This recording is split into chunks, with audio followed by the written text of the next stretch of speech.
what this study was doing was really testing whether or not you could measure the effect of exercise on lowering the risk of Alzheimer's disease by doing blood tests on people and seeing whether or not these blood tests were lowered. And they were testing 3 blood tests in relation to what they think are blood tests that predict Alzheimer's disease, and that's not certain that they do.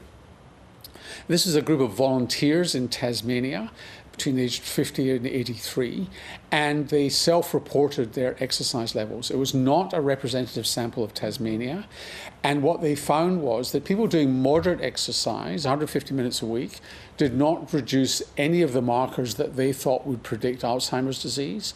Those who were doing vigorous exercise, one of the markers went down, which is good news, but not in people with a particular gene that raises the risk of Alzheimer's disease. So it's a complex set of results which contradict what we know from other studies. So first of all, this study is not a great study to really tell you these things because it's volunteers, not a representative sample of Tasmanians, and they were self-reported their exercise. So you're not quite sure exactly what exercise they were doing.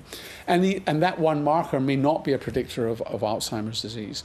Compare that to a randomized clinical trial done out of the Centre for Healthy Brain Aging here in Australia, which looked at exercise and diet, preventing loss of cognitive function, and showed that it did. And there's plenty of studies relating exercise at a moderate level to prevention of cognitive decline, because Alzheimer's disease is only one cause of dementia. So what is the possible link between the effect that exercise has on the brain?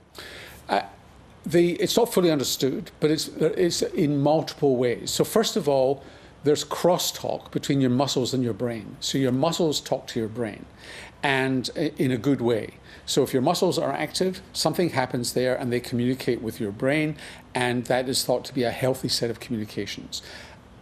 Exercise in its own right changes your microbiome, the bugs in your bowel, and that shows to increase the diversity of your microbiome and the messages that go to the brain. Interestingly, the brain may have its own microbiome, which is, and this is recent research, which actually can become more healthy with both diet and maybe exercise as well. And also exercise reduces the level of inflammation in the body. So that all roads lead to a multiplicity of effects of exercise on the rest of the body. And people should not be put off by the fact that this study suggested that one blood marker might not have been changed unless you did vigorous activity. A lot of other research points in a different direction.